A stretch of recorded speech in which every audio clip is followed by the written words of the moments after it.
පන්සිල් සමාදන් වීම සඳහා තෙවරක් නමස්කාරය කියන්න. බුද්ධං සරණං ගච්ඡාමි ධම්මං සරණං ගච්ඡාමි සංඝං සරණං ගච්ඡාමි ဒုတိယံ පි බුද්ධං සරණං ගච්ඡාමි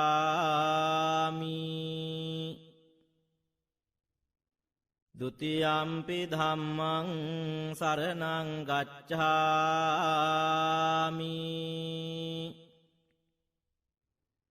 ဒုတိယံ පි සංඝං සරණං ගච්ඡාමි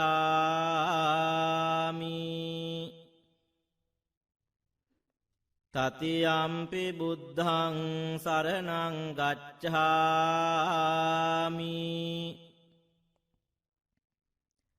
တတိယံ පි ධම්මං සරණං ගච්ඡාමි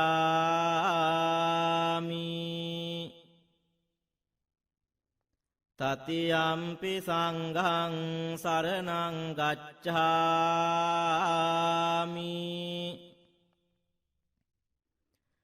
ปานาติปาตาเวรมณีสิกขาปดังสมาธิยามิอดินนาดานาเวรมณีสิกขาปดังสมาธิยามิกาเมสุมิจฉาจาราเวรมณีสิกขาปดังสมาธิยามิมุสาวาดาเวรมณีสิกขาปดังสมาธิยามิสุราเมรยมัจจปมาดัฏฐานาเวรมณีสิกขาปดังสมาธิยามิ අපේ සිස්සතන් සංසුන් වීමට විනාඩියක් මෙත් වඩමු. බුද්ධානුභාවයෙන් ධම්මානුභාවයෙන්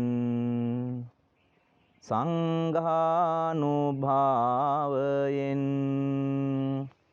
සීලානුභාවයෙන්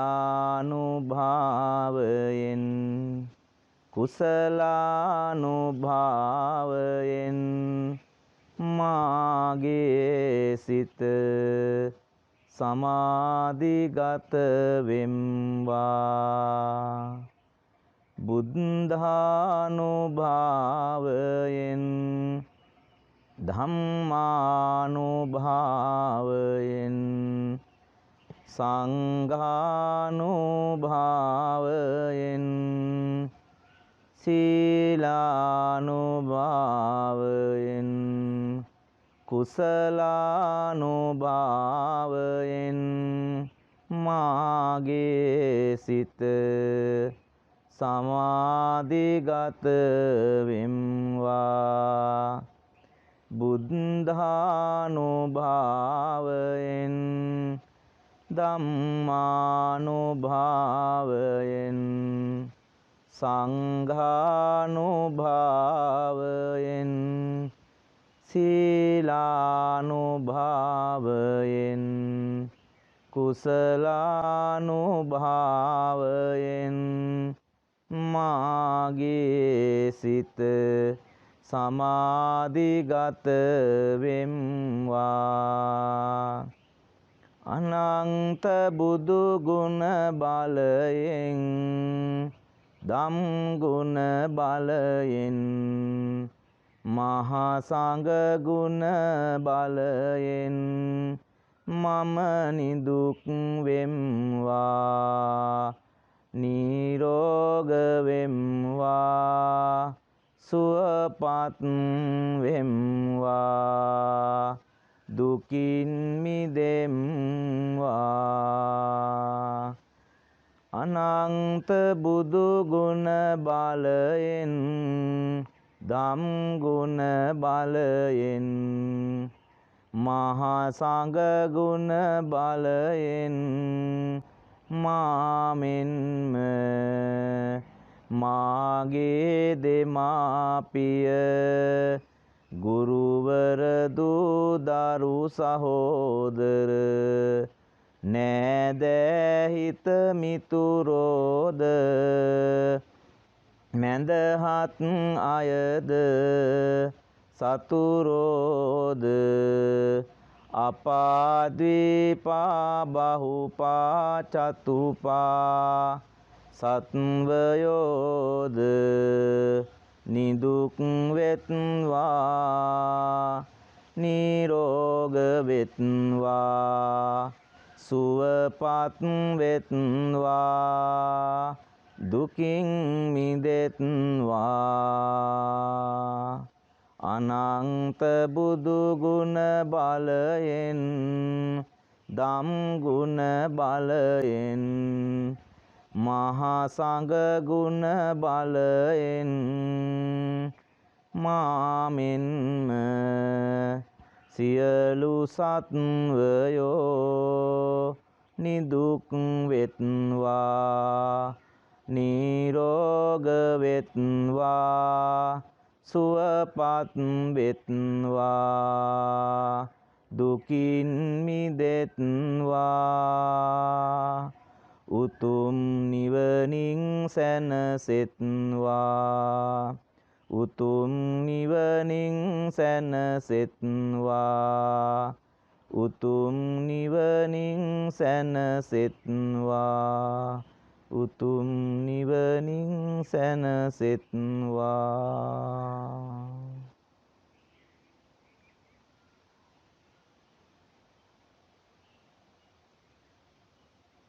ඔබ සැමට තෙරුවන් සරණයි.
සම්බුදු හිමිගේ සදහම් සිහිලෙන් දැනෙන අප තිරිලක් දරුවෝ දහම් පාසලේ දෙවනෙහි වැඩෙමින් උදාර ගුණදම් සිත දරුවෝ දහම් පාසලේ දෙවනෙහි වැඩෙමින් උදාර ගුණදම් සිත දරුවෝ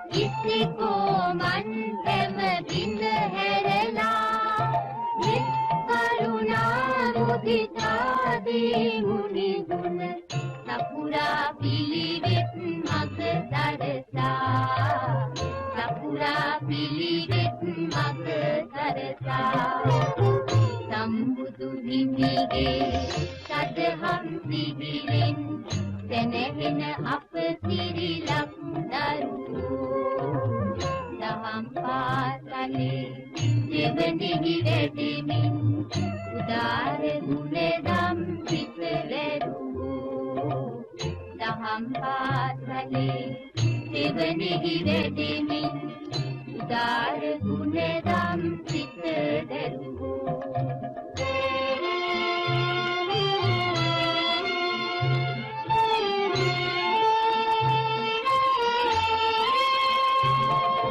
තුමිවුවනින් දොටු දුටුවන් විනවන පියක කුලෙන් ඇතු ඇතුවන් කනහන අද බැතියෙන් නිති කෙරුවන් නමදින උදාර ගුණදම් සිත දරුවෝ අපි වෙමු පිරිලක බොදු දරුවෝ අපි වෙමු පිරිලක බොදු දරුවෝ අපි වෙමු පිරිලක බොදු දරුවෝ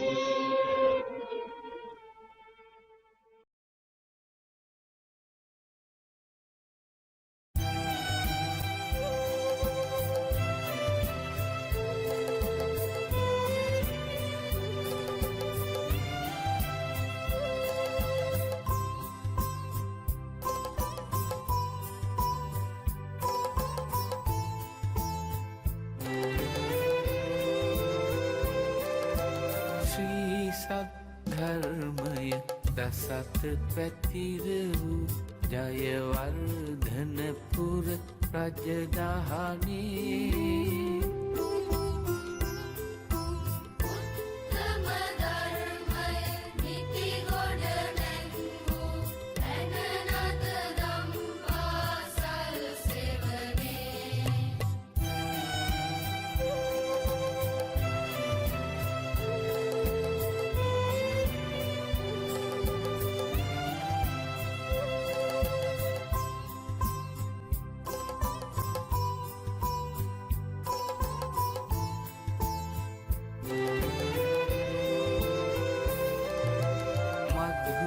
සුභාෂිත වදනින් ඔප වූ ඉසිකෝ මන්බින්ද සුමගට යොමු වූ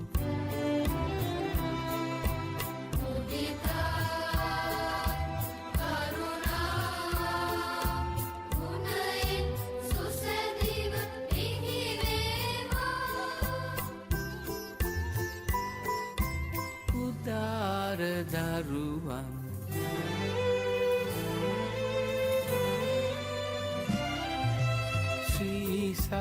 ධර්මය දසත පැතිර වූ ජයවර්ධනපුර රජදහනේ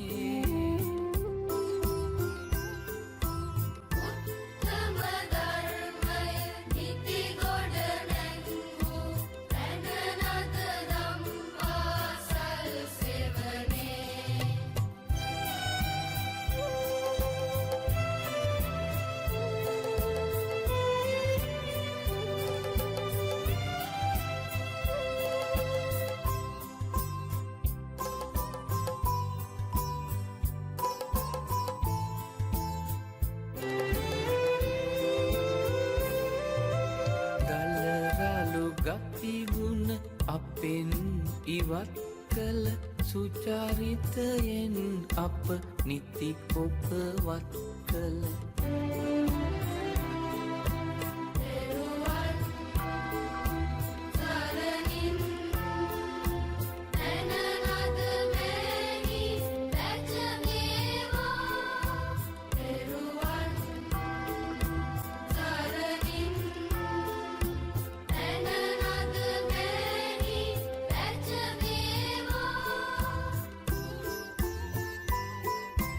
යසසින් දින දින පැජමේවා පැජමේවා පැජමේවා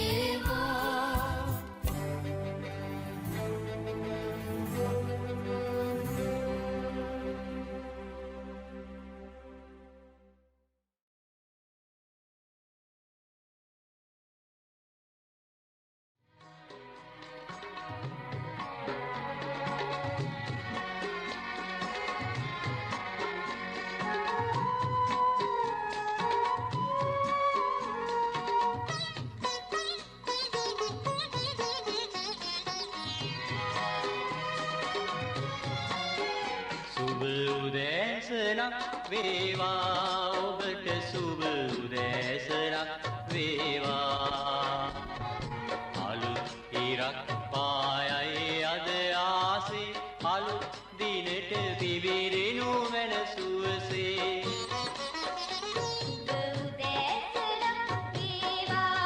ඔබට සුබ උදෑසනක් වේවා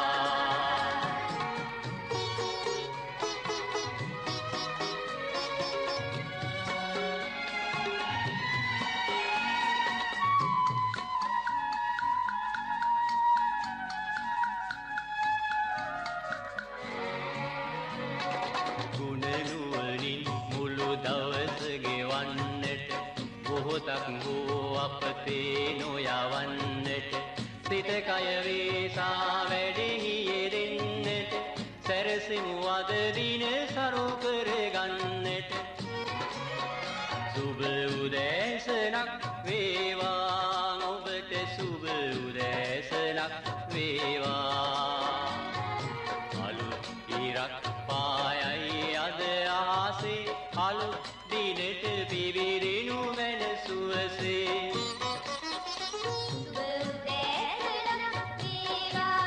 ඔබට සුබ උදෑසනක් වේවා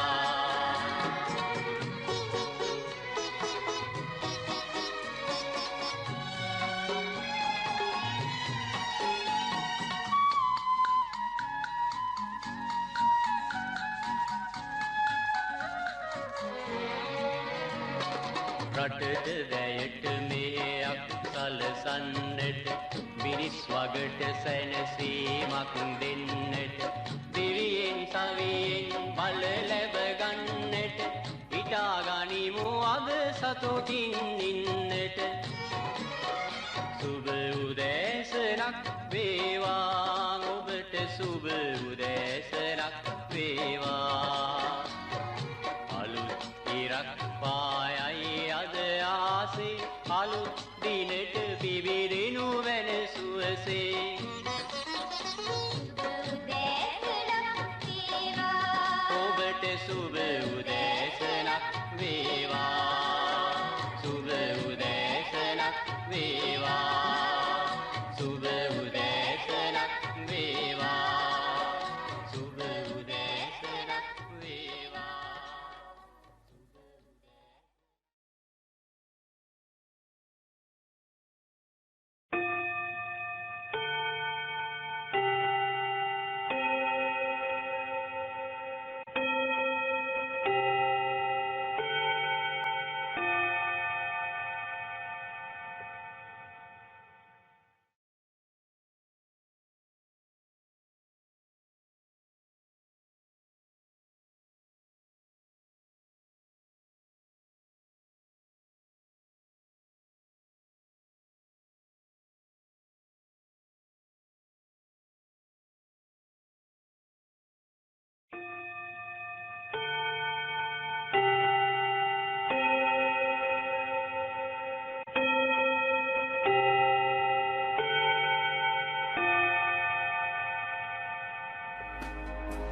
සුබ උදෑසන මේ ඔබේ පළමුවන කාලච්ඡේදයේ ආරම්භයයි. Good morning. This is the beginning of the first period.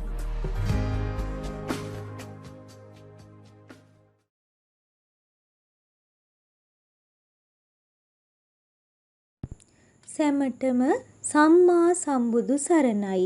පින්බර දවසක් වේවා. ලෝකෝපකාරය නම් ග්‍රන්ථය පිළිබඳව තොරතුරු බිඳක්. සිංහල බෞද්ධ සාහිත්‍යයේ උපදේශ කාව්‍ය අතර ලෝ වැඩ සඟරාව, ලෝකෝපකාරය, සුභාෂිතය ප්‍රමුඛ ස්ථානයෙහි තියෙනවා. එම කෘති අතර දීර්ඝතම උපදේශ කාව්‍ය ලෝකෝපකාරයයි. උපදේශ කාව්‍යයන්හි අග්‍රඵලය ලෙස දැක්විය හැකි ලෝකෝපකාරය ගී විරිතින් බඳනා ලද උසස් කෘතියක් ලෙසට අපට හඳුන්වා දිය හැකියි. රණස්ගල්ලේ හිමිපාණන් වහන්සේගේ නිර්මාණයක් වන මෙම කෘතිය පද්‍ය 238කින් යුක්තයි. ශ්‍රී ලාංකික ජන සමාජය හැඩ ගැස්වීමෙහිලා මහඟු මෙහෙයක් ලෝකෝපකාරයෙන් සිදු වී තිබේ. එහි ධනය ඉපයීමට, පරිභෝජනයට හා පරිත්‍යාගයට අදාළව රචනා වී ඇති වැදගත් ගීත කිහිපයක් අන්තර්ගතයි. ලෝකෝපකාරයෙහි 24, 25, 125, 135 හා 139 ගීත අපේ විෂය නිර්දේශයට ඇතුළත්ව තියෙනවා. මෙම ගීත තේරුම් සහිතව පුතාලගේ පෙළ පොතෙහි සඳහන් වෙනවා. පුතාලට කියවල තේරුම් ගන්නට පහසු විදිහට කරුණු සඳහන් කරලා තියෙනවා. මෙම ගීත වලින් දහම් පාසල් දරුවන් වන ඔබට උපදෙස් කිහිපයක් ලබා දීලා තියෙනවා. මම මෙහිදී උපදෙස් කිහිපයක් සඳහන් කරන්නම්. දුවේ පුතේ, අධාර්මිකව වැරදි මාර්ගවලින් ධනය ඉපැයීමෙන් වළකින්න. දැහැමි ආකාරයට හරි හම්බ කර ගැනීමට පුරුදු වන්න. අනුන්ට විපත් පමුණුවා තම සම්පත් වැඩි දියුණු කර ගැනීම ඊටමත් පහත් ක්‍රියාවක් බව සිතීමට පුරුදු වන්න. උපයන ධනය මසුරු කමින් සංගවා තැබීමට පුරුදු නොවි තමාගේත් අනුන්ගේත් ප්‍රයෝජනයට ගැනීමට පුරුදු වන්න. ලෝභ නැතිව හැකි පමණින් දන් දීමට පුරුදු වන්න.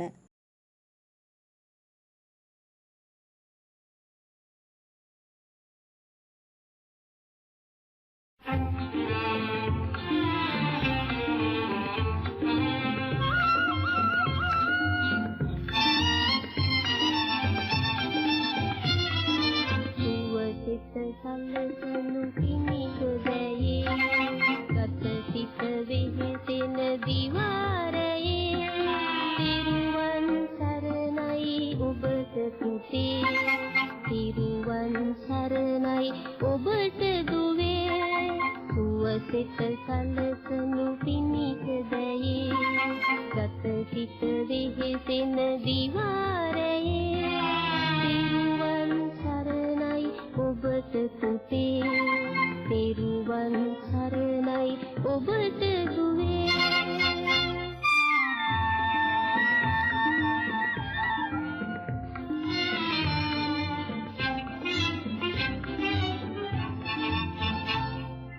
රජ රට කටු කරවන්නේ කරේ මහවැලි දියවර ඇදෙනු පෙනේ.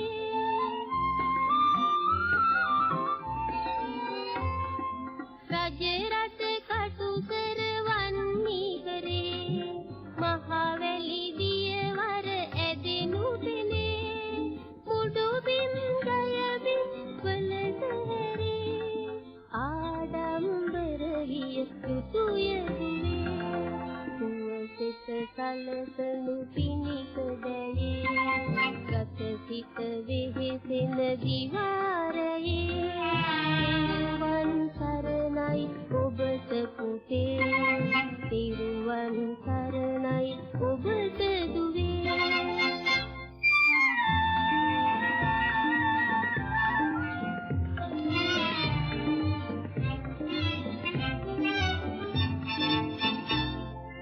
පොත්මල ලුණුගම් විහිර වගේ ජලාස තනවා සිහල බිමේ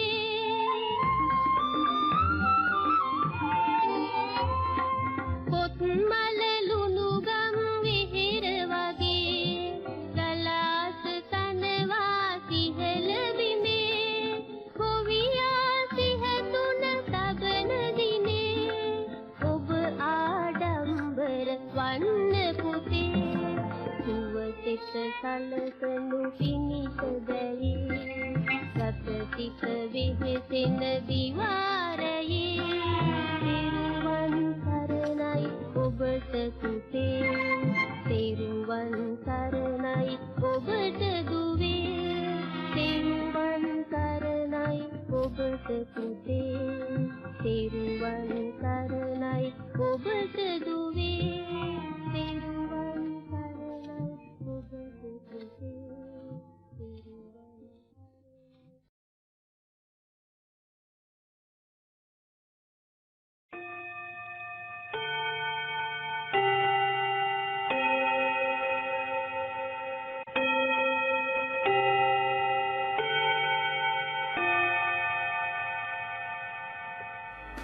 මේ ඔබේ දෙවන කාලච්ඡේදයේ ආරම්භයයි.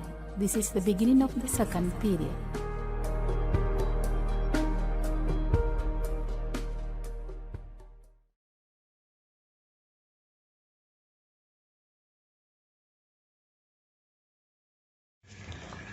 ආයුබෝවන් දුවේ පුතේ අපිට තියෙන්නේ 6 වන ශ්‍රේණියේ 23 වෙනි පාඩම. පාඩමේ නම තමයි පොදු දේපළ සුරකිමු. සුතරිතෝදය දහස් පාසලේ උදෑසන රැස්වීමේ කතාව පැවැත්වීමට නියමිතව තිබුණේ හසිතනුවන් ශිෂ්‍යයාට. එදා හසිතනුවන් පැවැත්වූ කතාවයි මේ. සියලු දෙනාගෙන්ම අවසරයි. වර්තමාන සමාජයේ ශ්‍රීගෙන් ඉවත්ව යන පොදු දේපළ සුරකීම ගැනයි අද මා කතා කරන්නට යන්නේ. මෙවන් කාලයක ඒ ගැන කතා කිරීමට ලැබීමක් මගේ වාසනාවක්. මම එහෙම කීවේ පොදු දේපළවලට ජනතාවගෙන් සිදුවෙන හානිය පිළිබඳව මගේ හිතේ පවතින නොසතුට නිසා. මොනවද පොදු දේපළ කියන්නේ? පාසල්, පන්සල්, රෝහල්, රජයේ කාර්යාල, බස්රිය, දුම්රිය වැනි පොදු ප්‍රවාහන සේවා මේ හැම එකක්ම ගැනෙන්නේ පොදු දේපළ හැටියට. මේවාට වැය කර තිබෙන්නේ අපේම උදල්. එහෙමනම් පොදු දේපළ කියන්නේ අපේම දේපළ. පොදු දේපළ වලට කරන හානිය දැක්කම අපේ හදවතේ ඇතිවන්නේ කිව නොහැකි තරම් වේදනාවක්. උදේ පටන් කාර්යාලවල විදුලි බුබුළු දැල්වලා විදුලි පංකා පැය 24ම වැඩ කරනවා. පොදු තැන්වල ඇති ජල කරාම විවෘත කරපු ගමන්මයි. කලය වතුර භාජනයෙන් ජලයෙන් පිරී ඉතිරී ගියත් ජල කරාම වහන්නේ නෑ. රජයේ කුරුණැගිලිවල ජනේල් සොයිබ විදුලි ස්විච් ගලවාගෙන යනවා. රජයේ රෝහල් වල බෙහෙත් ද්‍රව්‍ය ඇතැම් අය සොරව ගන්නවා. රජයේ වාහනවල ඉන්ධනත් සොරකම් කරනවා. දුම්රියේ බස්රියේ ආසන කපා දමනවා. කුරුටු ගානවා. ඒම දිවට ආසන පසුපස කුරුටු ගීත් ලියනවා. දුම්රියේ විදුලි පංකා විදුලි බුබුළු ගලවා දමනවා. මේ පාඩුව හිඳ දරාගත යුත්තේ කවුද? අපමයි. අප ගමන් කරන පාර ගැන සිතමු. මහා දවාලේ විද්‍යු ලාම්පු දැල්වෙනවා. බොහෝ දෙනෙකු ගමන් කරන පාර ගැන උනත් අපි හිතන්නේ පොදු දෙයක් හැටියට නොවේ. මේ ගැන ජාතියක් වශයෙන් අපි හැමෝම එකා වගේ හිතන්න ඕනේ. පාසලේ තියෙන උපකරණ ගැන හිතා බලන්න. ඇතැම් අය පුටුවක ඉඳගන්නේ එහි කකුල් දෙකක් එසවෙනසේ. පුටුවට කකුල් 4ක් තිබෙන්නේ සමබරතාව රකින්නට. පාසලේ ඩෙස්ක් පුටු ආදී උපකරණ කැඩෙන්නේ අපේම වර්ධ නිසා. සමහර උපකරණවල නොගැලපෙන දේ ලියා බලි රූප ඇඳලා කැඩුණු ඩෙස්ක් පුටුවල කෑලි අරගෙන පාසලේ අඹ ගහට ගහනවා. එයින් වහලේ උළු බිඳිනවා. වහින වෙලාවට මුළු ශාලාවම තෙමෙනවා. කාටද පාඩුව? අපටමයි. ඉවත දමන ලද ඩෙස්ක් පුටු බංකු ආදිය සකස් කරගන්න අපේ ශ්‍රමදායකත්වයෙන් පුළුවන්. ඒත් අපි එහෙම කරනවාද? බිත්ති වලට පාතබා මඩ සහිත පා සටහන් බිත්ති පුරාම අපේ අවිනීත බවට කදිම සාක්ෂියක් ඒක. මේ නිසා පොදු දීපල පරිහරණය පිළිබඳව යහපත් ආකල්ප උඩා කළ පටන්ම අප ඇති කර ගැනීම අවශ්‍යයි. පොදුලිඳ ළඟ මල පුත්‍රා පහ කරනවා. ඒ විස බීජ නිසා වතුර අපවිත්‍ර වෙනවා. ඒ තුලින් සිංගමාලය වැනි වසංගත රෝග බෝ වෙනවා. ඉතින් මා ඔබගෙන් ඉල්ලා සිටින්නේ පොදු දේවල් තමන්ගේම දේපලසේ රැකගන්න කියලා. පන්සිල් ගන්න විට අදින්නාදානා විහෙරමණී සික්ඛාපදං සමාදියාමි කියා පොරොන්දු වෙනවා. පොදු දේපල සුරකීම ඊට ඇතුළත්. සමාදන් වන විදිහටම දෙවන සිල්පදය රැක්කොත් කොයිතරම් යහපතක් සිද්ධ වෙනවාද? කවුරුත් ඒ වගේ සිතුවොත් පොදු දේපල හානිය වළක්වා ගන්න පුළුවන්. එවිට ඒවා ප්‍රතිසංස්කරණය යන වියදම ඉතිරි වෙනවා. එම මුදල් රටේ සංවර්ධනයට යොදා ගන්න පුළුවන්. දහම් පාසල් ළමයි හැටියට අපිත් හිතන්න ඕනේ අපට රජයෙන් දෙන පෙළ පොත් ටික ආරක්ෂා කරගෙන අනිත් නංගිලාට මංගිලාට ඊළඟ අවුරුද්දේදී පරිහරණයට ගන්න සුදුසු විදියට පාවිච්චි කරන්න. ඒ තුලින් විශාල ධනස්කන්ධයක් ඉදිරි කරන්න පුළුවන්. එතකොට රටේ ආර්ථිකයටත් අපි උදව් කළා වෙනවා. අපේ රටේ භික්ෂූන් වහන්සේලා වැඩ වාසය කරන බෞද්ධ ජනතාවගේ පූජනීය ස්ථාන වන පන්සල පොදු වස්තුවකි. ඒවා ගොඩනැගී ඇත්තේ රජදරුවන්ගේ අපේ සියලාචලාගේ දහඩිය මහන්සියෙන්. වැලි කැටය ගඩොලා එකතු වෙලා රාමණීය විහාරස්ථානයක් ඉදිවුණේ. එය ආරක්ෂා කර ගැනීම අපේ යුතුයකම. එහෙම වුණත් සමහර අය එම විහාරස්ථානවල දාග පිළිම නටබුන් විනාශ කරන්නේ පෞද්ගලික අපේක්ෂාවෙන් ඉටු කර ගැනීමටයි. මෙය බෞද්ධකමට කෙතරම් නිගරුවක්ද කියලා සිතා බලන්න කාලය එවිදින්. බොහෝම අසීරුවෙන් විශාල වියදමක් දරා ඉදිකළ ගොඩ නැගිලි. අනිකුත් දෑ විනාශ කළාම එහි අලාභය ගෙවන්න වෙන්නේ අප වැනි පුංචි දූ දරුවන්ටයි. ඒ නිසා පොදු දේපල වලට ආදරය කරන්න. තමාගේ දෙයක් ලෙස සිතා ඒවා ආරක්ෂා කරන්න. අපි දිවිහිමියේ අදිෂ්ඨාන කරගත යුතුයි. මෙයට වසර කිහිපයකට පෙර පොදු දේපල ආරක්ෂා කර ගැනීමට ශ්‍රම දානයක් තිබෙනවා කියු විට කී දෙනෙක් ඒට සහභාගී වෙනවද? මම කවුරු එදා එකමුතු ශ්‍රම දානයට සහභාගී වුණා. අද ශ්‍රම දානයක් කීවොත් ඇත අය මගහරිනවා. අපටම කියා පාර සොහන් පිටියක් සම්දිශාලාවක් හදාගන්නේ කොහොමද? ඒවා ආරක්ෂා කරන්නේ කොහොමද? පොදු දේපල ආරක්ෂා කිරීමෙන් රට සංවර්ධනය වෙනවා. එවිට අන්‍යෝන්‍ය සුහදතාව එකමුතුකම වඩා සංවර්ධනය වෙලා ශිෂ්ට සම්පන්න ජාතියක් ලෙස නැගී සිටින්නට අපට පුළුවන්. රට දියුණු වෙනවා කියන්නේ අපේ දියුණුවට, අපි ජාතියේ ඉදිරි ගමනට අපේ හිත දෙන්න. සෞභාග්‍යවත් අනාගතයකට උරුමකම් ලබන්නට පොදු දේපල සුරකිමු. මගේ කතාව අසා සිටි ඔබ සැමට තෙරුවන් සරණයි. ඉතින් දුවේ පුතේ, අද අපට මේ පාඩමෙන් ලොකු ආදර්ශයක් ගොඩක් දෙනවා. මේ පාඩම පුතාලා නැවත වරක් ආයෙත් කියවන්න. ඉතින් අදට අපේ පාඩම මෙතනින් නිම වෙනවා. දුවල පුතාලා සියලු දෙනාටම තෙරුවන් සරණයි.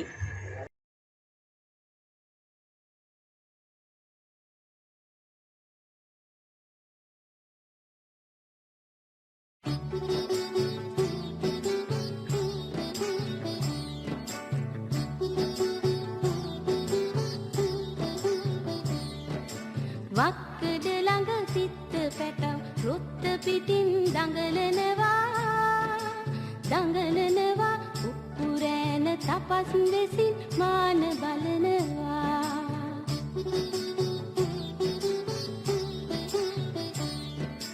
කොයි වේලේ ඔටපොයිද තිත්ත පැටව් අල්ලගන්න අක්කේ අනේ අර බලන්න උන් හරි නපුරුයි.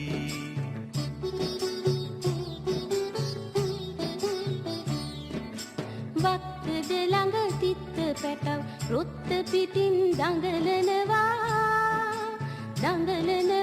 උපුරෑන තපස් දෙසින් මාන බලනවා.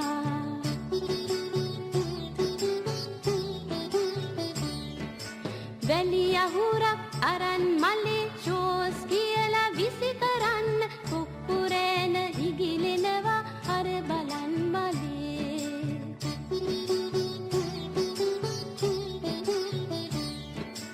වක්කඩ ළඟ තිත්ත පැටව රුත්ත පිටින් දඟලනවා කුක්කුරෑන තපස් වෙසින් මාන බලනවා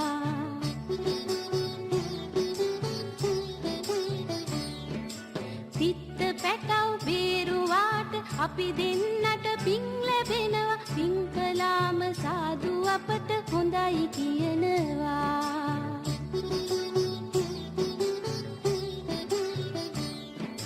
වක්කඩ ළඟ තිත්ත පැටව රුත්ත පිටින් දඟලනවා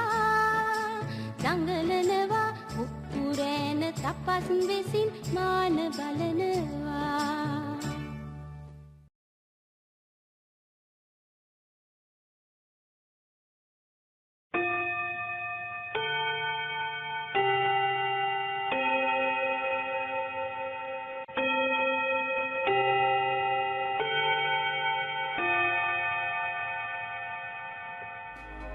මේ ඔබේ තුන්වන කාලච්ඡේදයේ ආරම්භයයි. This is the beginning of the third period.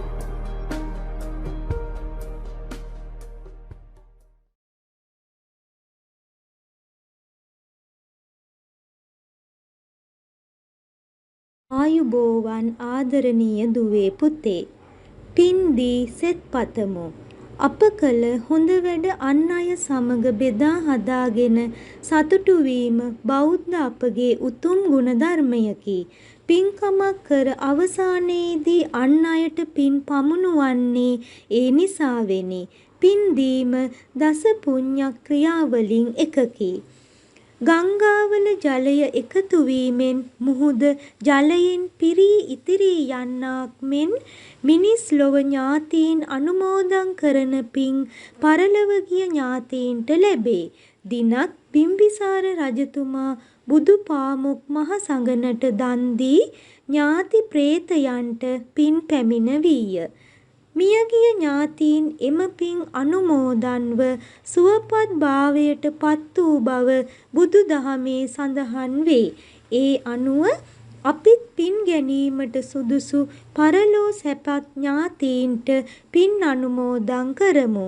ඒ සඳහා භාවිතා කරන ගාථාව මෙසේය. මළගිය ඥාතීන්ට පින් දීම.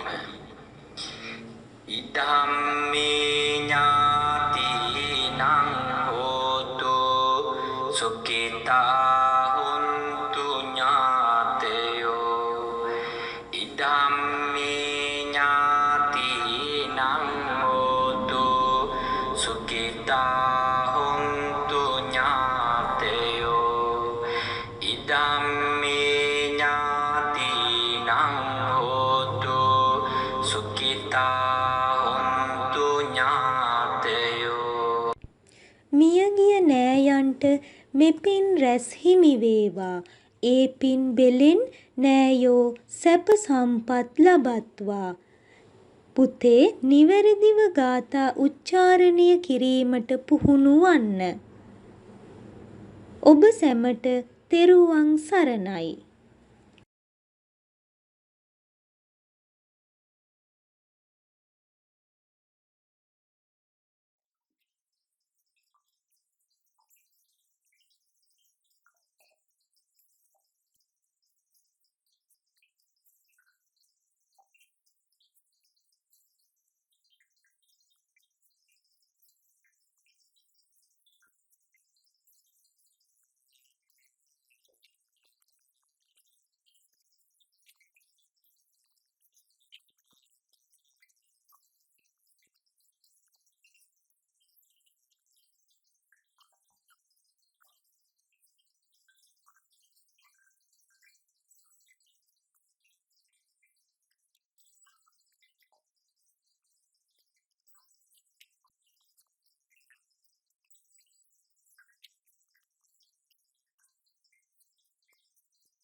මේ ඔබේ විවේක කාලයයි. This is the time for your interval.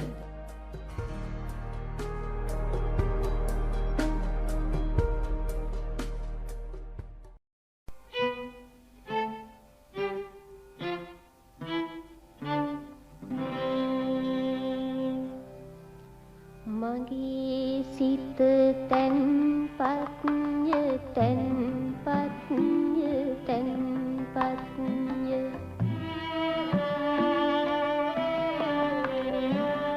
මගේ සිත පිවිතුරුය සංසුන්ය තැන්පත්ය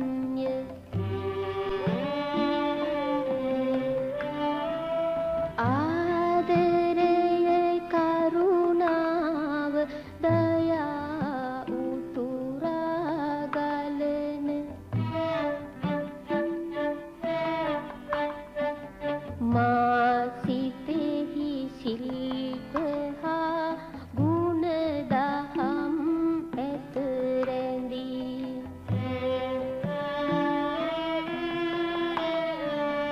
ගුරු දෙගුරු හිත මිතුරු හා අවට සියලු දෙන මා හැදෙන හැටි බලා සිටිති ආදරයකින්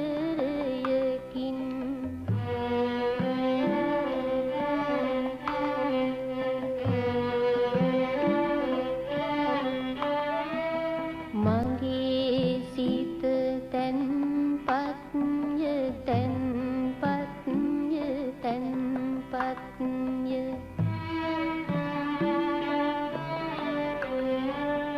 මගේ සිත පිවිතුරුය සංසුන්ය තැන්පත්ය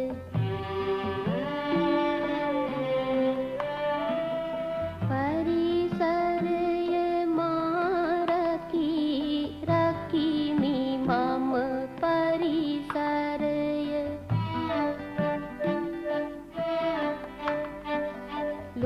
ලෝකයට බර නොවී වැඩ පිණිස මම හැදෙමි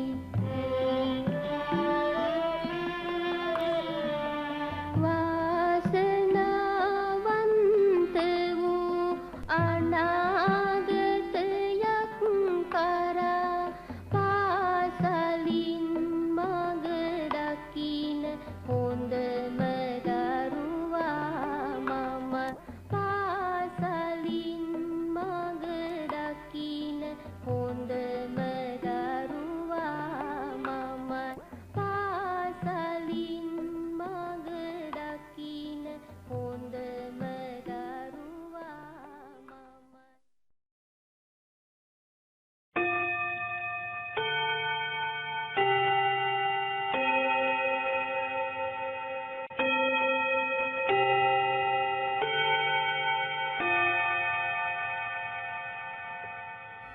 මේ ඔබේ 4 වන කාලච්ඡේදයේ ආරම්භයයි. This is the beginning of the 4th period.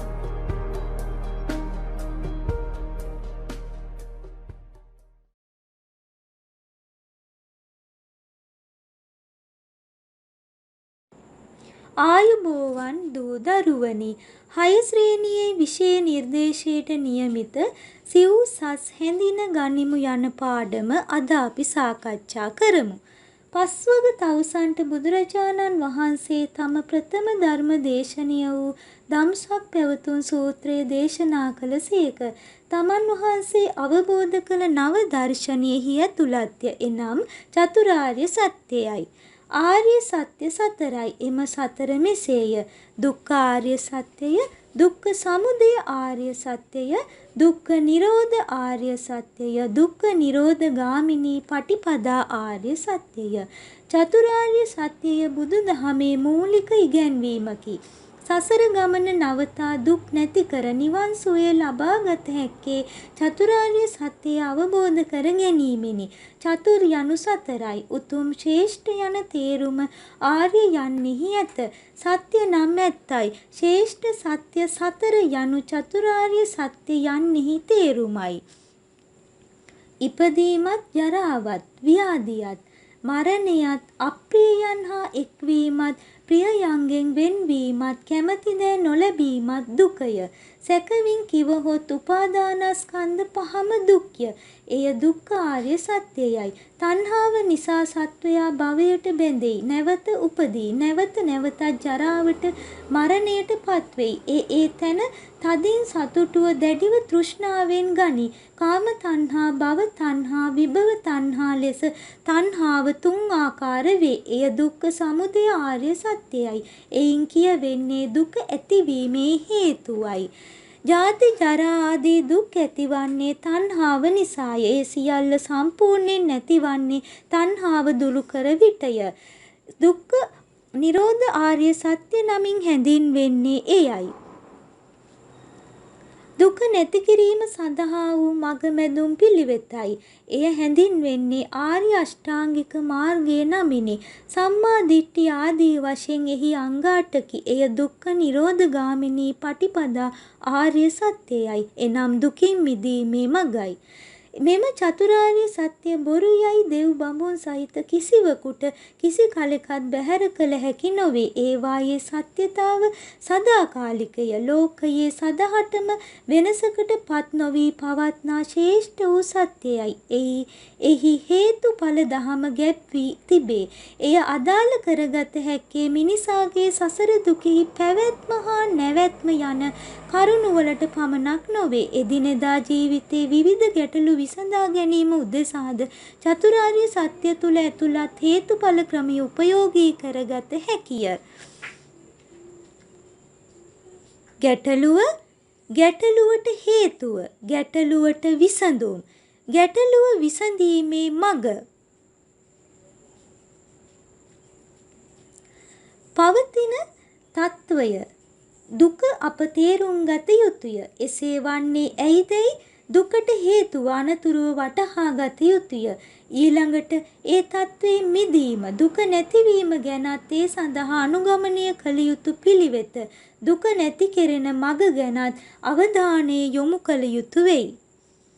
සසර දුක් නැති කර ගැනීම, නිවන් සුවය ලබා ගැනීම, තමා පිළිබඳවත් ලෝකය පිළිබඳවත් නිසි ලෙස තේරුම් ගැනීම, ජීවිතයේ දිනෙදා ගැටලු විසඳා ගැනීම, දුක්ඛම් කටළුවලට සාර්ථකව මුහුණ දීම වැනි ප්‍රයෝජන රැසක් චතුරාර්ය සත්‍ය පිළිබඳ හැදෑරීමෙන් හා ක්‍රමානුකූලව අවබෝධ කර ගැනීමෙන් ලබා ගත හැකිය.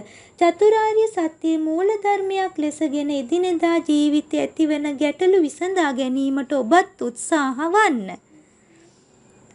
තෙරුවන් සරණින් ඔබ සෑම දිනාටම සුබ දවසක් වේවා.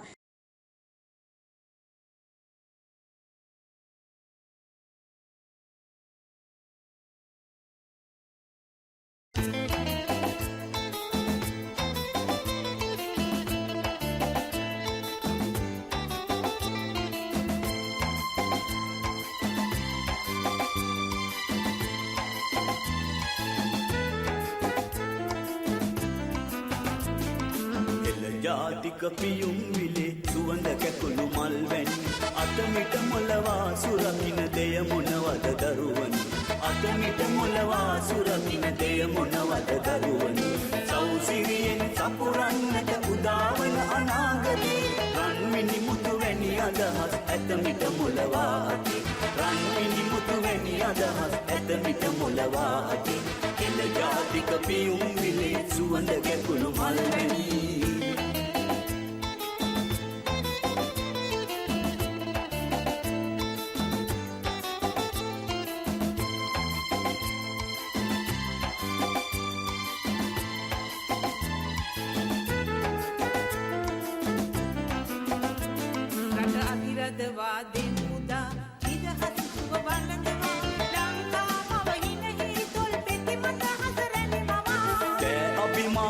අනුරාගය බිහි කළ හද තුළේ අනගාരിക ධර්මපාල හිමි සමරමු සිංහලේ අනගාരിക ධර්මපාල හිමි සමරමු සිංහලේ හෙළ ජාතික පියුම් විලේ සුවඳ කැකුළු මල් වැනි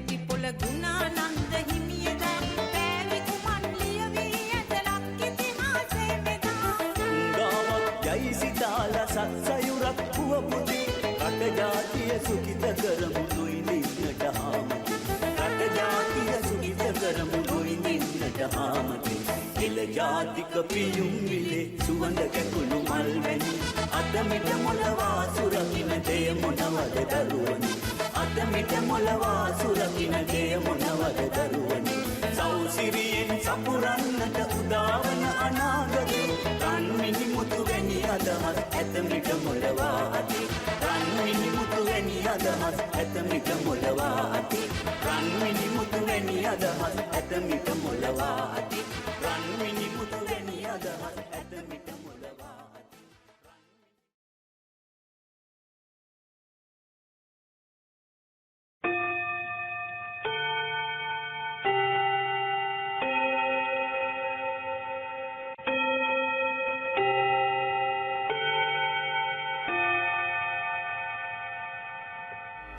මේ ඔබේ පස්වන කාලච්ඡේදයේ ආරම්භයයි.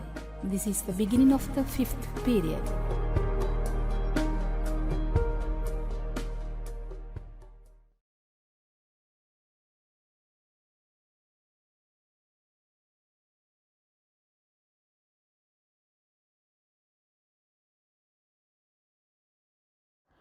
තෙරුවන් සරණයි දුවේ පුතේ.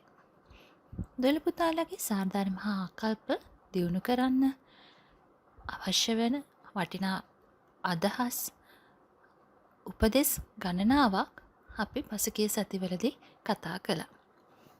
ඉතින් අපි මේ උපදෙස් ඔක්කොම ගත්තේ කවි වලින්. ඉතින් දුවේ පුතේ මට හිතුණා අද පොඩි වෙනස්කමක් කරන්න. අද මම දුවල පුතාලගේ සාරධර්ම ආකල්ප වැඩි දියුණු කරන්න අවශ්‍ය වෙන ඒ උපදෙස් ගන්න හිතුවේ කතන්දරයකින්.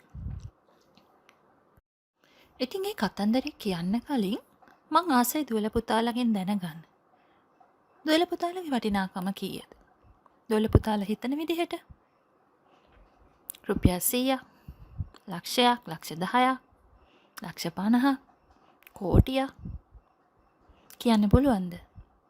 හිතන්න පුළුවන්ද මං තමන්ගේ වටිනාකම මෙච්චරක් වෙයි කියලා? හරි.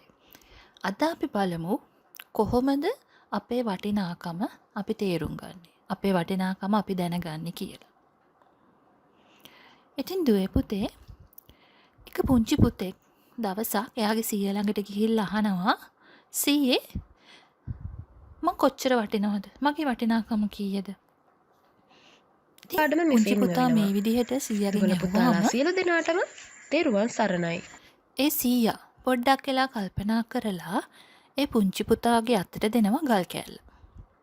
ඒ ගල් කෑල්ල දීලා සීයා කියනවා මේ පුංචි පුතාට පුතේ ඔයා මේ ගල් කෑල්ල අරගෙන ගිහිල්ලා හොයලා බලන්න මේ ගල් කෑල්ලේ වටිනාකම කොච්චරක්ද කියලා. හැබැයි කොයිම වෙලාවකවත් පුතා මේ ගල් කෑල්ල විකුණන්න එපා. එහෙම කියලා කිව්වට පස්සේ මේ පුංචි පුතා සීයාර දීපු ගල් කෑල්ලත් අරගෙන යනවා ඒ ගල් කෑල්ලේ වටිනාකම කොච්චරද කියලා හොයාගන්න. ඉතින් පුංචි පුතා මුලින්ම යන්නේ දොඩම් වෙලින්දෙක් ළඟට. මේ දොඩම් වෙලින්ද ළඟට ගිහිල්ලා අර පුංචි පුතා ඒ දොඩම් වෙලින්දට අර ගල් කෑල්ල දීලා කියනවා මාමේ මේ ගල් කෑල්ලේ වටිනාකම කොච්චරක්ද? එහෙම ඇහුවට පස්සේ අර දොඩම් වෙලින්ද හොඳට අර පුංචි පුතා දීපු ඒ ගල් කෑල්ල අරගෙන හොඳට බලනවා. එහෙම බලනකොට ඒ වෙලින්දට පේනවා ඒ ගලේ පොඩි දිස්නයක් දෙනවා. ඉතින් මේ වෙලින්ද අර පුංචි පුතාට කියනවා පුතේ මං ඔයාට මේ ගල් කෑල්ලට දොඩම් ගෙඩි 200ක් දෙන්න. ඒ කියන්නේ ගොඩම් ගෙඩි 12ක් දෙන්න. එහෙම කිව්වට පස්සේ පුංචි පුතා කියනවා ස්තුතියි මාමේ මගේ සීයා කිව්වා මේ ගල විකුණන්න එපා කියලා. මට ඕනේ මේ ගලේ වටිනාකම දැනගන්න විතරයි. එහෙම කියලා අර ගල් කෑල්ලත් ආයෙ ඉල්ලගෙන මේ පුංචි පුතා යනවා. ඉතින් අර දොඩම් වෙලෙන්ද ගාවින් ආපු පුංචි පුතා ඊළඟට යන්නේ එළවලු වෙලෙන්දෙක් ළඟට. අර එළවලු වෙලෙන්ද ළඟට ගිහිල්ලා කලින් වගේම අහනවා මාමේ මේ ගල් කෑල්ලේ වටිනාකම කීයද? ඉතින් එළවලු වෙලෙන්දත් හොඳට අර ගල පරීක්ෂා කරනවා. හොඳට පරීක්ෂා කරලා එළවලු වෙලෙන්දා කියනවා පුතේ මං ඔයාට මේ ගල් කෑල්ලට එළවලු ගෝණියක් දෙන්න. පුතා මට මේ ගල දෙන්න. ඉතින් අර ඉස්සෙල්ලා වගේම ඒ පුංචි පුතා කියනවා නෑ මාමේ මට ඕනේ මේ ගල් කෑල්ලේ වටිනාකම දැනගන්න විතරයි. මගේ සීයා කිව්වා මේක විකුණන්න එපා. ඒකින්ද මම මේක විකුණන්නේ නැහැ. එහෙම කියලා පුංචි පුතා අර ගල් කෑල්ලත් අරගෙන ඊළඟට යනවා ආභරණ වෙලින්දෙක් ළඟට. ඒ ආභරණ වෙලින්ද ළඟට ගිහිල්ලා පුංචි පුතා කියනවා මාමේ මට මේ ගල් කෑල්ලේ වටිනාකම දැනගන්න ඕනේ. මේ ගල කොච්චරක් වටිනවද? එහෙම හුවට පස්සේ අර ආභරණ වෙලෙන්ද කලින් වෙලෙන්ද දෙන්න වගේම හොඳට ගල පරීක්ෂා කරලා බලලා පුංචි පුතාට කියනවා පුතේ මං ඔයාට මේ ගල වෙනුවට ලක්ෂ 10ක් දෙන්නම්. ඔයා මට මේ ගල දෙන්න.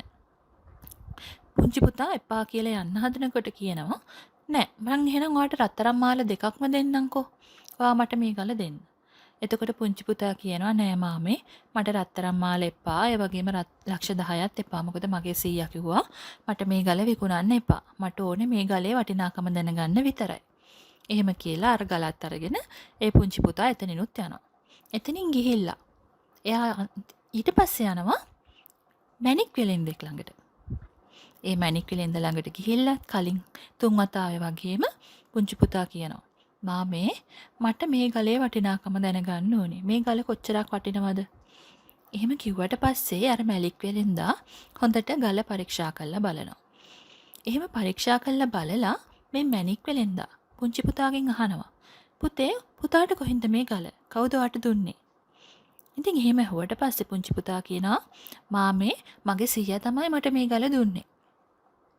එහෙම කිව්වට පස්සේ මැණික් වෙලෙන්දා කියනවා පුතේ මේ ගලට හරියන වටිනාකමක් මට දෙන්න බෑ. මේ ගලේ වටිනාකමට දෙන්න තරම් මුදල් මා ගාව නැහැ. මොකද මේ ගලේ වටිනාකම කියන්න බෑ. ඒකින්ද මට මේකට මිලක් කියන්න බෑ. කියලා කියවපුවට පස්සේ පුංචි පුතා ඒ මැණික් වෙලෙන්දට ස්තුති කරලා යනවා. ඉතින් එයා සීයා ගාවට ගිහිල්ලා කියනවා සීයේ මම අද දොඩම් වෙලෙන්දෙක් ගාවට ඊට පස්සේ එළවලු වෙලෙන්දෙක් ළඟට ආභරණ වෙලෙන්දෙක් ළඟට වගේම මැණික් වෙලෙන්දෙක් ළඟට ගියා. එයාලා ගියාට පස්සේ එයාලා මට කිව්වා මේ ගල වෙනුවට දොඩම් ගෙඩි 12ක් දෙන්නම් කිව්වා. ඊට පස්සේ එළවලු ගෝණියක් දෙන්නම් කිව්වා. ආභරණ වෙලෙන්ද ගාවට ගියාට පස්සේ ආකුවා ලක්ෂ 10ක් දෙන්නම්. ඊට පස්සේ රත්තරන් මාල දෙකක් දෙන්නම් කියලා. එහෙම කියලා අන්තිමට මැණික් වෙලෙන්ද ගාවට ගියාට පස්සේ යා කිව්වා මේ ගලට මිලක් නියම කරන්න බෑ. මේකට දෙන්න සල්ලි යාගාව නැහැ කියලා. ඉතින් පුංචි පුතා මේ විදිහට යාගේ සීයාට කිව්වහම සීයා කියනවා දැන් පුංචි පුතාට තේරෙනවද මේ ගලේ වටිනාකම කීයද? පුතාගේ වටිනාකම කීයද කියලා? එතකොට මේ පුංචි පුතා කියනවා සීයේ මට ඒගොල්ලෝ කියපු කිසි දෙයක් තේරුනේ නැහැ. මට තේරෙන්නේ මේ ගලේ වටිනාකම කීයද? ඒ වගේම මගේ වටිනාකම කීයද කියලා. එතකොට සීයා කියනවා පුතේ ඕනෙම කෙනෙක් මොනවා හරි දෙයකට මොනවා හරි වස්තුවකට වටිනාකමක් නියම කරන්නේ ඒ කෙනාගේ දැනීම අනුව. ඒ කෙනාගේ දැනුම අනුව. එහෙමත් නැත්නම් ඒ කෙනාගේ අත්දැකීම අනුව. තවත් කෙනෙක් ඒ දෙයට වටිනාකමක් නියම කරනවා. හැබැයි නියම වටිනාකම දෙන්නේ නැහැ. එයා බොරු වටිනාකමක් තමයි දෙන්නේ. ඉතින් මේ වගේ තමයි අපේ ජීවිතේටත් කෙනෙක් වටිනාකමක් නියම කරනකොට හරි වටිනාකම ලැබෙන්නේ නැහැ. එක එක්කෙනාගෙන් ලැබෙන්නේ එක එක විදිහේ වටිනාකම් කියලා. ඉතින් පුතේ දැන් සීයායි පුංචි පුතාට දීපු උපදෙස අපිට අපේ ජීවිතේටත් අදාළ වෙනවා. මොකද අපේ ජීවිතේ වටිනාකම අනිත් අය අපිට දෙන්නේ එක එක විදිහට. අපේ අම්මලා තාත්තලාට අපේ වටිනාකම දැනෙන විදිහ වෙනස්. අපේ වැඩිහිටියන්ට, අපේ ගුරුවරුන්ට, අසල්වාසීන්ට, සහෝදර සහෝදරියන්ට, මිත්‍රයන්ට මේ එක එක පුද්ගලයන්ට අපේ වටිනාකම වෙනස්. හැබැයි අපේ වටිනාකම අනිත් අයට වඩා අපිටයි දැනෙන්න ඕනේ. ඒ කියන්නේ තමන්ට වටින්න ඕනේ. කිසිම වෙලාවක තමන්ට වටිනාකමක් නියම කරන්න අනිත් අයට අවස්ථාවක් දෙන්න එපා. අපි අපේ වටිනාකම දැනගෙන ඉන්න ඕනේ. අපේ වටිනාකම කියලා නිම කරන්න බෑ. අපේ වටිනාකම අපිට වැඩි දියුණු කරගන්න පුළුවන් පුංචි දුවේ පුතේ, දුවල පුතාලා හොඳට ඉගෙන ගත්තොත්. හොඳ අධ්‍යාපනයක් ලබාගෙන හොඳ තැනකට ආවා කියන්නේ ඔයාලගේ වටිනාකම ගොඩක් දියුණු වෙනවා. ගොඩක් මිල කරන්න බැරි තරමටම වැඩි වෙනවා කියන එක. හැබැයි එතනට අධ්‍යාපනය එහෙම නැත්නම් ඉගෙන ගැනීම විතරක් මදි. අපි ඉගෙන ගන්නවා වගේම අපේ ගතිගුණ හොඳ ගතිගුණ ඇති කරගන්න ඕනේ. ගතිගුණ දියුණු කරගන්න ඕනේ. අපේ කියන්නේ අපි නැන ගුණ දෙකම වැඩි දියුණු කරගන්න ඕනේ. අපි ගාව නැන ගුණ කියන දෙකම තියෙනවා නම් පුතේ අර මැණික් ගල වගේ මිලක් නියම කරන්න බැරි වටිනා පුද්ගලයෙක් වෙන්න අපිට පුළුවන්. ඉතින් මං හිතනවා පුංචි දුවල පුතාලා මේ කියපු කතන්දරෙන් දෙයක් ඉගෙන ගන්න ඇති කියලා. ඒ කියන්නේ දුවල පුතාලගේ වටිනාකම කියලා නිම කරන්න බෑ. ඒ වටිනාකම තවත් වැඩි දියුණු කරගන්න පුළුවන් Tamanටමයි. ඉතින් තමන්ගේ වැඩි දියුණු කරගන්න පුළුවන්. ඒ වටිනාකම වැඩි කරගන්න තියෙන වගකීම තියෙන තමන්ගේ අතේ. ඉතින් ඒ දුවල පුතාලගේ ඒ වගකීම මනවින් ඉටු කරයි කියලා මං හිතනවා. මොකද දැන් දුවල පුතාලා දන්නවනේ දුවල පුතාලාගේ වටිනාකම කීයද? කොහොමද වටිනාකම වැඩි දියුණු කරගන්නේ කියලා නේද? ඉතින් පුතාලා උත්සාහ කරන්න ඕනේ නිතරම ඔයාලගේ වටිනාකම වැඩි කරගන්න. ඒ වගේම කිසිම වෙලාවක අනිත් අයට ඔයාලට වටිනාකමක් නියම කරන්න දෙන්න එපා. ඔයාලගේ වටිනාකම ඔයාලා වැඩි දියුණු කරගෙන ඔයාලගේ වටිනාකම දැනගෙන හැමතිස්සෙම කටයුතු කරන්න. ඒ කියන්නේ ගුණ නැන දෙකෙන්ම සම්පූර්ණ වෙච්ච දරුවෙක් වෙන්න. ඉතින් දුවේ පුතේ අදට අපේ සාර ධර්ම ආකල්ප දියුණු කරන්න අපි කතා කරන සාකච්ඡා මාලාව අදට මෙතනින් අපි අවසන් කරනවා. ලබන සතියේදීත් අපි බලමු ඔයාලගේ සාර ධර්ම ආකල්ප දියුණු කරගන්න පුළුවන් මේ විදිහේ තවත් උපදෙස් මොනවද කියලා. තෙරුවන් සරණයි.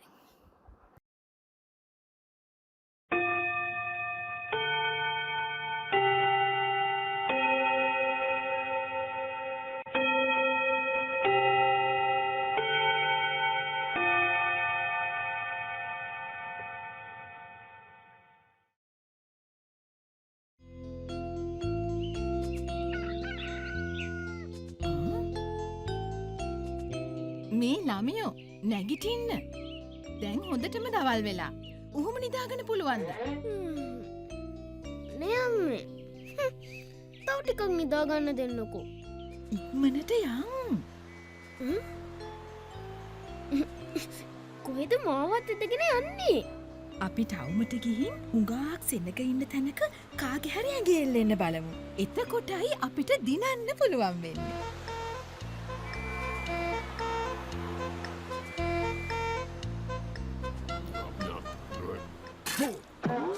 තරහ වෙන්න එපා මාම කිව්වට මාම කරපු වැඩේ නම් හරි නරකයි. ඒ මොකද්ද? පාරේ කෙල ගහපු එක. එනවා මෙතන මට උගන්නන්න. අන්න පුතේ ඉන්නවා ළමයි දෙන්නේ. කිට්ටු කරලා බලන්න. අම්මා එන්නේ නැද්ද? අපි දෙන්නම එකම තැන ඉඳලා බෑ. මම වෙන පැත්තකට යන්න. අපේ බෝවීම තියෙන එතකොටනේ. හැම තැනම පතුරවන්න ලේසියිනේ. මේ දෙන්නගෙන් කාගේ හරි ඇඟේ එල්ලෙන්න ඕනේ. ඉස්කෝලේට ගිය ගමන් කාලෙයිමු නේද අක්කේ? මාත් කියන්නමයි හිටියේ. අම්මාද මොනවද දන්නේ නැහැ හැදුවේ. තලු මර කනකොට තමයි මට ලේසියෙන්ම කටට පනින්න පුළුවන් වෙන්නේ. තියන්තන් අතේ හෙල්ලුණා. අක්කා ඔය කන්න හදන්නේ අත හේදුවෙත් නැතුවනේ. ඔයත් දැන් කන්නකො බබූ. මට කටට පැන ගන්න. අතින් කටට. මේ පාන් කෑල්ල කන්න අත හොදන්නේ මොකටද? ඔන්න ඔය කමුණන්ගේ. එහෙම බෑ. සබන් ගාලම අත හොද ගන්න ඕනේ. හැම තැනම විෂ බීජ. ඊයෝ වැඩේ වරදින්න යන්නේ. දැන් මොකද කරන්නේ? ඒ ගමන මෙයා පයිප් ළඟ සබන් කෑල්ලකුත් තියලා. දැන් වීමකුත් ගහලා. දැත් සෝදා පිරිසුදු කරගන්න නේද කියන්නේ? මන්නන්ගිට පාන් කෑල්ලක් ඉතුරු කළා. කාලා ඉතුරු කරපු ගෑමක් මන්නම් කන්නේ නෑ. අපේ ආරක්ෂාව අපි මැති කරගන්න ඕනේ අක්කේ. කැස්සෙන්, කෙලවලින්, කිවිසුමෙන් බෝ වෙන ලෙඩක් තියෙනවා COVID-19 කියලා. මං ඉස්කෝලේ යාළුවෝ හැමෝටම කියලා දෙනවා මේකෙන් බේරෙන්න හැටි. මෙයා දන්න තරම් පණ්ඩිත කෙල්ලෙක්. මෙතන හිටියොත් නම් මට මුකුත්ම කරගන්න බැරි වෙයි වගේ. කිලිටි දෙපා පිරිසිදු කර මුව ආවරණක් පළදිමු. මීටරයක් දුරින් ඉඳන් කොවිඩ් සතුරා පරදමු. යහපත් ගති පුරුදු වලින් ආරක්ෂා ඇති කරගමු. අපි රැකුණොත් රටම රැකෙයි. එය සිහිපත් කරගෙන ඉමු. අනේ අම්මේ මම පෙරගන්න. අම්මෝ මං ඉවරෝ.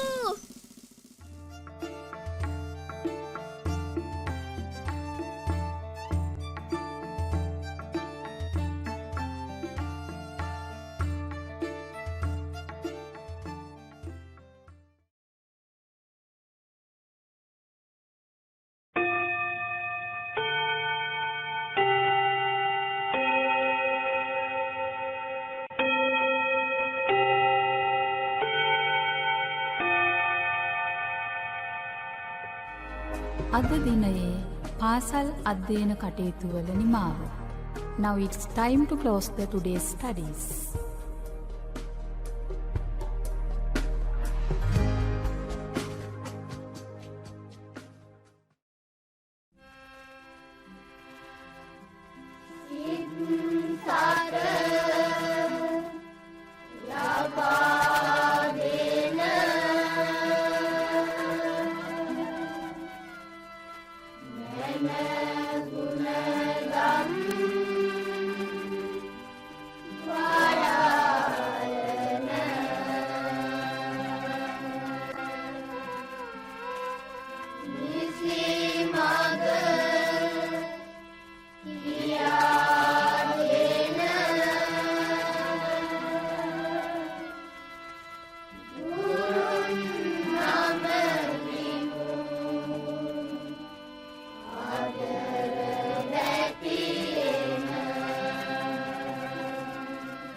දවසට බුදුන් වඳිනවා අතු ඉති නැමී නැමී සාදු කියනවා දහස් වරක් එක දවසට බුදුන් වඳිනවා මෙතන දහම් පාසලක් ළමා දිවිය සරු කරනා නවතෝ තැන්නක්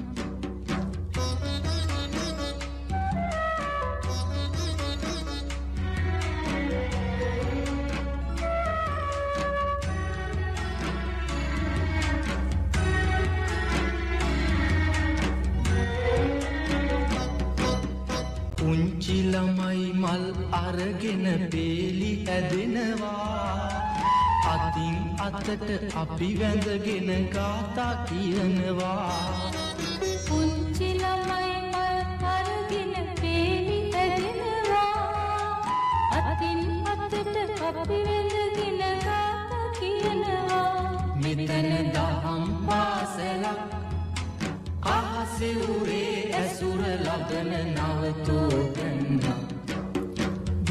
අතු ඉති නැමී නැමී සාදු කියනවා දහස් වර එක දවසට බුදුන් වඳිනවා අතු ඉති නැමී නැමී සාදු කියනවා දහස් වරක් එක දවසට බුදුන් වඳිනවා මෙතන දහම් පාසලක් ළමා දිවිය සරු කරනා නවතෝ තැන්නක්